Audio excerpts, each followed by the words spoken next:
بسم الله الرحمن الرحيم. رب اشرح لي صدري ويسر لي امري واحلل عقدة من لساني يفقه قولي. تعال نشوف 13. دخلنا على مرحله المراهقه. معظم المراهقين لديهم ميل الى الزعامه والنزعه الاستقلاليه، ويتوحدون مع شخصيات خارج نطاق الاسره، ويبرز دور جماعه الرفاق في شخصيتهم فتسهم في عمليه التطبيع والتفاعل. تبين العبارة أحد جوانب النمو لدى المراهق، وهي عقلي، اجتماعي، خلقي، انفعالي. بص يا سيدي، مفتاحين في الإجابة. أولا، الزعامة، أبقى زعيم ومستقل بذاتي، زعيم على ناس، تعامل مع اللي حوالين منه ومستقل بذاتي، محدش يقرفني. ماشي. ما خدتش بالي يا عم شريف، في بقى مفتاح يا أخي لو ما شفتوش بص وكتاب الله محتاج فعلا إنك تتخزق. جماعة الرفاق. فاكر قلت لك جماعة الرفاق ايه؟ جماعة الرفاق ملهاش تأثير إلا في مصدر واحد بس من النمو. جماعة الرفاق ملهاش دعوة بالنمو العقلي، النمو العقلي التفكير. جماعة الرفاق ملهاش دعوة بالنمو الخلقي، القيم والمعايير الأخلاقية، السعي للكمال. فاكر؟ جماعة الرفاق ملهاش علاقة بالنمو الانفعالي، الثورة الانفعالية، حالة التوتر والصراع اللي عند سيادتك. جماعة الرفاق حبيبي ملاش إلا حاجة واحدة بس، ألا وهي النمو الاجتماعي. 14 قال لسيادتك يعاني بعض المراهقين من الصراع بين رغباتهم وميولهم وأهدافهم التي يريدون تحقيقها، وحاجاتهم المادية أو المعنوية التي تحول دون تحقيق تلك الرغبات. نستنتج من العبارة السابقة افتقاد المراهق لأحد أساليب مواجهة الصراع. أنا قلت لك فاكر أسباب الصراع كانت إيه؟ أنا جمعت لك كده في 5 عناوين كده بتاعتنا. صراع المعاملة الوالدية، الولد عايز يتعامل معاملة الكبار وهم بيعملوا عنده عيل صغير. صراع الرغبات الجنسية، يشبع حاجاته الجنسية وفي موانع بتمنعه زي الدين والأنا الأعلى اللي هو الضمير. صراع الاستقلال عن الوالدين لكن لسه قدراته وإمكانياته ما تسمحلهوش. فاكر الكلام دوت ولا نسيته؟ الحاجة الرابعة قلت لك صراع تحقيق الذات، عايز يبقى رقم واحد في كل حاجه لكن لسه قدراته امكانياته ما تسمحلوش، عايز يحقق كل الاهداف قدراته ما تسمحلوش. اخيرا صراع عدم التوازن بين جوانب النمو بتاعته، نمو الجسم سريع والعقل بطيء، اجسام البغال عقول العصافير، فالعيل يجري ويخبط كده كده وكده وكده. دي كانت اسباب الصراع، كان بس مراجعه على السريع بس. ماشي حبيبي، بان السؤال على الصراع يعني. تعال ارجع لسؤال تاني. المراهق بيعاني ما بين الصراع ما بين ايه يا باشا؟ السؤال مفتاحه هو يا حبيبي الصراع ما بين رغباتهم وميولهم واهدافهم اللي عايزين يحققوها وبين حاجاتهم ايه؟ الماديه او المعنويه. ادي السؤال هنا يا باشا، رغباتهم وميولهم واهدافهم. طب بالله عليك، هل جبنا سيره الوالدين؟ تقبل اراء الوالدين؟ لا يا عم شريف، ولا قلنا ابوه ولا امه راجل عنده رغبات واهداف بس مش عارف يحققها، ماليش والدين. طب تكوين مهارات اجتماعيه، قلت لك علاقاتك مع اللي حوالين منك، ما انت ما تتغباش في السؤال بس الله يبارك لك. قال لك مهارات اجتماعيه مع اللي حوالين منك، علاقات مع الناس مثلا مفيش.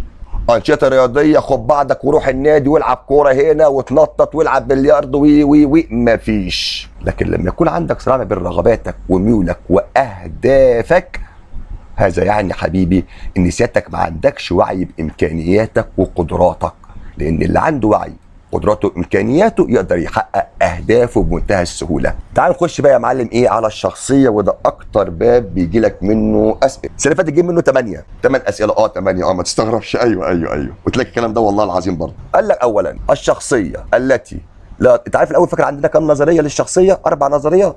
الابعاد بتاعت هيبوقراط اللي قال لك 4 انماط للشخصيه وكلهم متخلفين زي حالات. التحليل النفسي عند فرويد تركيزه على الدوافع اللاشعوريه، خبرات الطفوله المبكره زي ما قلت لك، والرغبات المكبوته واحلام اليقظه وهكذا، والحيل الدفاعيه. السلوكيه بتاعت وات درس السلوك الظاهري، السلوك اقدر الاحظه واقدر اقيسه واقدر ادرسه.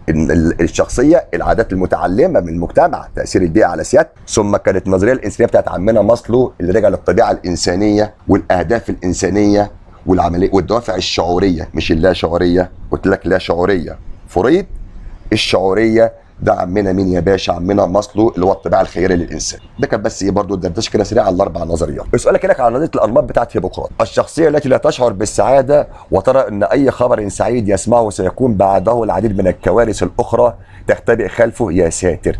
كما انه يبدو عليه الشعور باللامبالاه، وده لسيادتك ال4 انماط اللي احنا عارفينهم واحده واحده. الراجل دوت لا يشعر بالسعاده، كئيب. الراجل ده شايف ان اي خبر هيسمعه ورا منه كوارث كتيره جدا جدا جدا. متشائم، يا ساتر يا رب، ربنا يكفينا شره.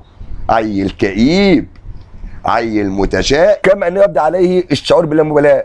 يبدو عليه، هو ما عندوش كده، ما عندوش لا مبالاه، هو يبدو عليه بس ليس الا من الكآبه. وادى لسيادتك الانماط الاربعه بتاعتك. صفراوي، طب بس صفراوي ده راجل حد الطباع، راجل جاد، راجل عنيد، بيتنرفز كتير، مش ملوش علاقه. الدموي ده الراجل المتفائل، الراجل اللي عنده نشاط وعنده طاقه لكن استثارته سريعه، ما ينفعش. البلغمي، البروطة، البارد، اللي عايز بص يا عم الحاج ياخد بالبنيه في وشه عشان يتحرك، يا تقوم ذاكر حاضر، فده ما عندناش. الكئيب والمتشائم زي ما شاف عمنا هيبوقراط، هو النمط مين يا حبيبي؟ النمط السوداوي اللي بيشعر بالكآبة والانطواء والتشاؤم وهكذا. اسود، ربنا يكفينا شره. عشان كده كان اجابتك هنا كانت على النمط السوداوي. 16 قال لي سيادتك يصف احد، ده في الشخصيات بقى المتخصصين، الشخص الانطوائي. خلاص اتكلمنا على الشخص الانطوائي. ماله يا عم الشخص الانطوائي ده بقى؟ قال لك هقول لك يا سيدي.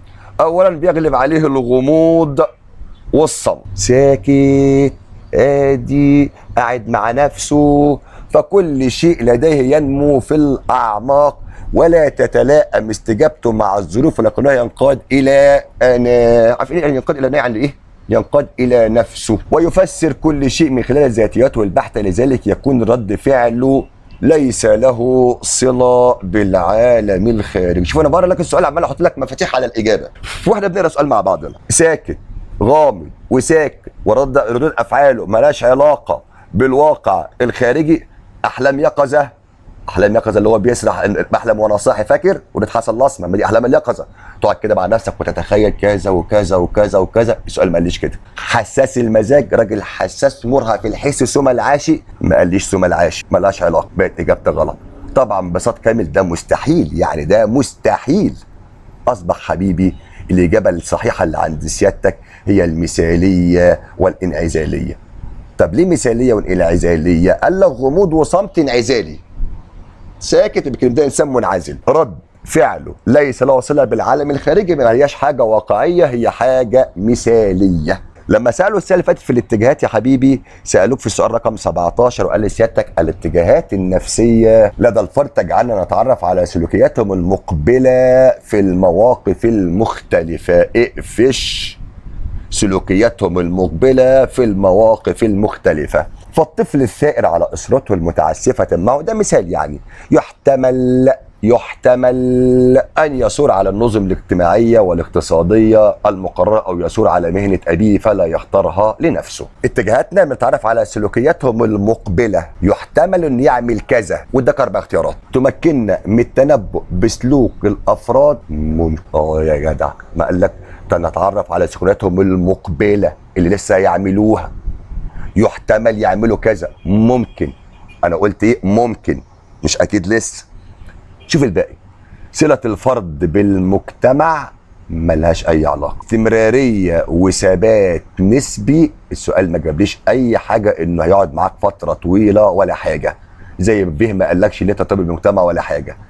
طب مكتسبة ومتعلمة يمكن تغييرها، ما قالكش اللي أنت اتعلمتها من هنا أو من هنا أو من هنا أو من هنا. كل اللي قاله لك الراجل المحترم وقال لك وشه هو الله العظيم. نقدر نتعرف سلوكياتهم المقبلة، يعني نتنبأ بالسلوكيات الفرد. تمكننا من التنبؤ بسلوك الفرد. 18 أكد، ده سؤالك على القيم. أكد أحد المتخصصين في مجال الطب النفسي على أهمية دراسة القيم، حيث أننا نستورد النظرة الغربية كما هي دون تطويعها لتناسبنا. مع العلم يوجد فرق بين قيمنا وقيم الغرب التي تتسرب إلينا من خلال العلوم والمفاهيم. يوضح ذلك دور أحد العوامل المؤثرة في القيم، وهو خبرات تعليمية، وضع اقتصادي، خلفيه ثقافيه، وضع اجتماعي. خبرات تعليميه اختارها لما يقول لك اتعلمت في المدرسه ورحت المدرسه وخدت مواد دراسيه وي. وضع اقتصادي اختاره لما يقول لي مستوى المعيشه عامل كذا، مستوى الدخل بتاعنا كان عامل كذا، مستوى الرفاهيه كذا. خلفيه ثقافيه لما اقول لك الافكار، اقول لك القيم، اقول لك المعلومات، اقول لك العلوم والمفاهيم. وضع اجتماعي اقول لك وضع اجتماعي ايه؟ الطبقه اللي عايش فيها، طبقه متوسطه، طبقه غنيه. دي اختياراتك بصفه عامه الاربعه. ارجع لسؤالك تاني. ولو بصينا يا معلم في السؤال بتاعنا من السطر الثاني، مع العلم أن وجود فروق بين قيمنا وقيم الغرب تتسرب إلينا من خلال العلوم والمفاهيم. لما نتكلم على القيم يا شباب ونتكلم على المبادئ والمعايير، أولا ملهاش أي علاقة بالخبرات التعليمية، احنا تعليمنا ما بيجيبوش من خارج ولا حاجة، ولا طبعا وضع اقتصادي، ولا طبعا وضع اجتماعي زي ما قلنا حبيبي. القيم هنا بتتكلم يا باشا على دور الخلفية الثقافية. 19 أحد الشباب حاصل على بكالوريوس في الذكاء الاصطناعي، تم تعيينه من قبل القوى العامة في وزارة الثقافة، بكالوريوس ذكاء اصطناعي وعينوه في وزارة الثقافة. فطبعا الولد يا ولداه بدل ما ينتحر ولا حاجة، قال لك بقى أنا بدأ أنتحر ليه يا عم؟ أنا كل ما لك اللي شعر بالإحباط، قال لك كفايه عليا احباط. ويجاز الموقف السابق احد العوامل المؤثره المؤديه للاحباط، وهو قال للراجل سيادتك ذكاء اصطناعي وعيناه في القوى العامله في وزاره الثقافه. بالله عليك، هل احنا كده اشبعنا حاجاته واشبعنا رغباته؟ الراجل خريج ذكاء اصطناعي عشان يشتغل في مجال الذكاء الاصطناعي، هل احنا كده اشبعنا رغباته؟ ما اشبعناش رغباته. يعني مثلا عايز تقول كده القصور في اشباع حاجاته، اقول لك ممكن، ما التاني ما اشبعتش رغبته ولا حاجته. بس تعالى نكمل برضه، احنا قلنا لك الاربعه، في احتمال يكون ده ماشي. القدره على التحكم الذاتي مش من الاحباط. القصور في الكفاءات الجسديه، الرجل ولا قال لك انه معوق ولا معتوه ولا متخلف. ارتفاع طموحات دون الواقع، الراجل يا ولداه طموحه انه يخش كليه ذكاء اصطناعي، دخل راجل كليه ذكاء اصطناعي. وبالتالي احنا للاسف الشديد احنا اللي قتلنا عند الولد الطموح دوت لما عيناه في وظيفه تانيه، وبالتالي الخلل كان فيه قصور في اشباع حاجاته. 20 في العوامل المؤديه للاحباط، يقول النتائج اللي بتاثر في عوامل الاحباط والصراع. كان عندك الخمس نوع: العائق والخبره السابقه، تفسير الشخص للموقف، طبيعه الدافع، امكانيه اشباع الدافع، وهكذا. ابراهيم الفقي: ان العجز ليس ان تكون بلا قدم وساق، العجز ان تكون بلا غايه وهدف، العجز ان تكون مكتئبا وحزينا، وانت تملك السبل لتكون ناجحا وسعيدا. افراحك من صنع افكارك. ابراهيم الفقي: العجز ليس ان تكون بلا قدم وساق، العجز ان تكون بلا غايه او هدف. ادي اول حاجه مشكله عند سيادتك، انت ما عندكش غايه وما عندكش هدف. العجز ان تكون مكتئبا حزينا، وانت تملك السبل ان تكون ناجحا سعيدا. افراحك من صنع افكارك. ولا جبنا لك في السؤال بتاعنا هنا، احنا سالنا لك وقلنا لك تبقى عاجز، ما انت اللي مالكش هدف، انت اللي ما عندكش غير المشكله عندك انت، خد بالك عندك انت افراحك من صنع افكارك انت. وبالتالي ولا قلنا لك نوع العائق ايه المشكله اللي كانت عندك، ولا سالناك في طبيعه ده كان دافع اساسي عندك ولا دافع ثانوي عندك، ولا قلنا لك خبره سابقه، طب نجاح فاشل سبق فاشل، ما جبناش كل دوت. لكن لما تبقى الحاجه مرتبطه بسيادتك انت، حسب تفسيرك انت للموقف، حسب قدرتك انت. 21 سالنا في القلق، قال لي سيادتك قلق الشيخوخه حالة يصاب بها الفرد فيكون مذبذبا متشائما في حياته، معتقدا قرب أجله أن الحياة أصبحت نهايتها وشيك، تخوف من فقدان السيطرة على الوظائف الجسمية والعقلية. وقال لك تشير العبارة لأحد مظاهر القلق من الناحية اجتماعية، انفعالية، فسيولوجية، معرفية. تعال نشوف يا معلم مفتاحنا كان فين وسألنا، كان بيسألك في إيه؟ الشيخوخة بيصاب يكون مذبذب متشائما معتقدا قرب اجله والحياه اصبحت وشيكه. ادي اول مفتاح، معتقدا. الاعتقادات الافكار، افكار يعني حاجه معرفيه. قال لك حتى يا باشا والخوف من ستر الوظائف الجسميه والعقليه. اما تقتنع بحاجه وتعتقد بشيء، اولا ان اجتماعيه اوعى تختارها، اساسا ما فيش ليه مظاهر اجتماعيه، هو الراجل يا فسيولوجي يا انفعال يا معرفي، فاجتماعيه ديت بلح كبدايه بس. طب الناحيه الانفعاليه اللي هو الشعور بالتعب من غير مبرر والارق وبتاع، ملهاش علاقه. فسيولوجيه ضربات قلبه هتزيد وهيجي له اسهال وعايز يروح الحمام على طول رايح جاي وسرعه التنفس عنده هتزيد. ما قاليش الكلام ده كله. لكن لما تكون مقتنع ومعتقد انك هتموت خلاص، يعني بيغلب عليك الافكار التشاؤميه. والافكار التشاؤميه دي الناحيه ايه يا ابن عمي؟ الناحيه المعرفيه. اخر سؤال عند سيادتك في امتحان علم النفس، يقول احد الحكماء: اجتهد في عمل الرحى لا في عمل خردله، يعني ذلك استخدام الطاقه الماديه او المحسوسه في الوصول الى الغايه المطلوبه. العيل بقى يفضل بقى ايه هي الراحه دي؟ يعني ايه عمل الراحه؟ ايه خرد يا عم انت مالك؟ ايه هي الراحه دي؟ خد بالك بيستخدموها زمان يطحنوا بيها الدقيق لو عايز تعرف ايه الراحه دي يعني. بس الموضوع مش هنا. الموضوع قال لسيادتك ايه يا حبيبي؟ قال لسيادتك اجتهد في عمل الراحه. اجتهد، ابذل مجهود، استخدم الطاقه بتاعت سيادتك. اجتهادك وبذل مجهود كويس جدا. لما تجتهد في شيء، هل استخدام طرق اخرى لوصول الهدف؟ يعني غير طريقه لطريقه ثانيه؟ ما ده استخدام طرق اخرى لحل المشكله؟ لا، وما قالكش غير طريقتك ولا حاجه. قال لك اجتهد. طب استخدم اسلوب حل المشكلات، دور على المعلومات، اجمع معلومات، حلل وفكر. قال لك اجتهد. استبدل الهدف بغيره، شوف الهدف ده ينفع، الهدف ده ما ينفعش. قال لك اجتهد. اجتهد في عمل الراحه، ابذل اقصى طاقه ممكنه، اقصى مجهود ممكن. عشان كده كانت اجابتك ايه يا حبيبي؟ كانت اجابتنا هي بذل الجهد.